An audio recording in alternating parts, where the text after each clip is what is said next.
I got a call last Tuesday. A client of mine was excited. She just read the news about Social Security going up 2.7% next year. And she wanted to know what she should do with the extra money. Maybe take that trip to see her grandkids, maybe finally replace the roof. And I had to tell her something that made her go completely quiet on the other end of the line. Now, it's October 20th at the time of recording this. The government is shut down. The Social Security Administration was supposed to announce the official 2026 cost of living adjustment on October 24th. Now, they can't because they're closed. But here's what I can tell you and what I told her. That 2.7% raise everyone's celebrating, it's not real. The average Social Security check right now is only about $1,976 a month. So a 2.7% increase, that's only $53 more per month, and about $636 for the whole year. But here's what they haven't announced yet. Medicare Part B premiums are going up 11.6%, from $185 a month to $206. And that's, when you think about it, that's over $21 more every single month. Now, your Medicare comes out of your Social Security. So your $53 raise is really actually about $31. Medicare takes their cut first, straight out of your Social Security check before you even see it. Now, they're consuming 40% of your cost of living adjustment and calling it good news. After 35 years of doing this, I've watched this pattern repeat itself.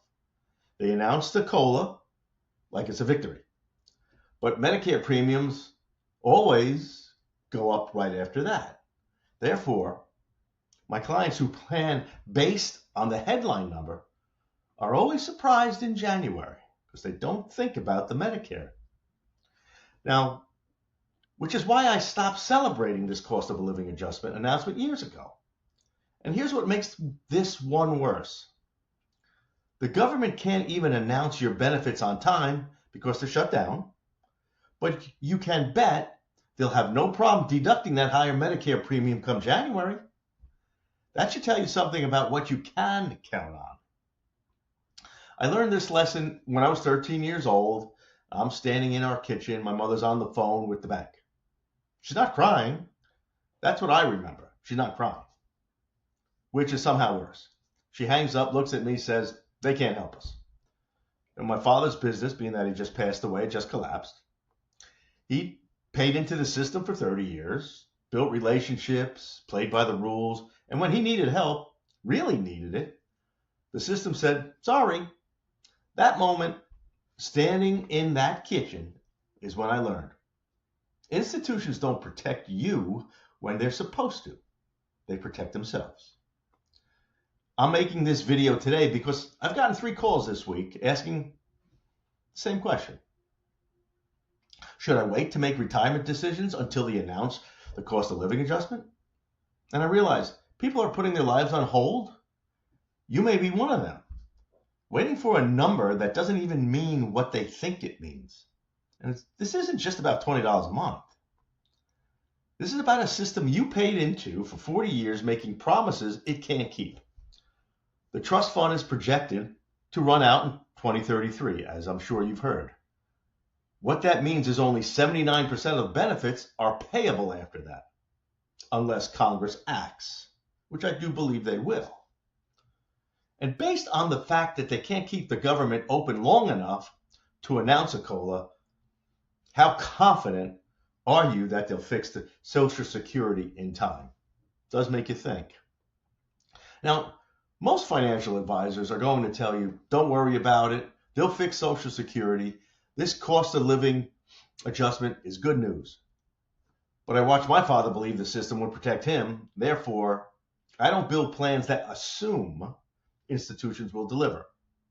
I'm telling you, plan like they won't fix it. Your 2.7% isn't really 2.7%, and hoping isn't a strategy. That client I mentioned, the one who was excited about a raise, after I walked her through the Medicare math, she wasn't that excited anymore. But she also wasn't scared, because we rebuilt her plan assuming Social Security would be less than promised, not zero, just less. And you know what she said? I wish someone had told me this 5 years ago. And that's why I'm telling you now. So here's what this actually means. You can't build your retirement on institutions that might not deliver. Social Security? Plan for it to be less than the statement says. Medicare? Expect it to cover less than you think. This is why the first phase of how I work with clients isn't about optimizing returns. It's about fortifying the foundation. Before we talk about getting an extra 1% of your investments, we need to talk about what happens when the institutions you're counting on can't deliver what they promised. Remember that call that I got on Tuesday? That excited client? What I told her, what made her go quiet was this. That raise you're celebrating, Medicare's taking 40% of it. And the government that promised it to you can't even stay open long enough to announce it. She got quiet because she realized the system isn't built to protect her. It's built to sustain itself. And that empty kitchen, my mother saying they can't help us, is why I work so hard to make sure my clients are never in that position. So if you're within 10 years of retirement and Social Security is a significant part of your plan, you need to know, is your plan built for what's actually happening or for what you hope will happen? If you're ready to have a conversation about where your plan might be vulnerable when institutions can't deliver, click the link below, because the government might not be able to announce your cost of living adjustment on time, but you can still control what you do about it. The question isn't, what will my cost of living adjustment be? The question is, what's my plan when the math stops working? Let's figure that out together.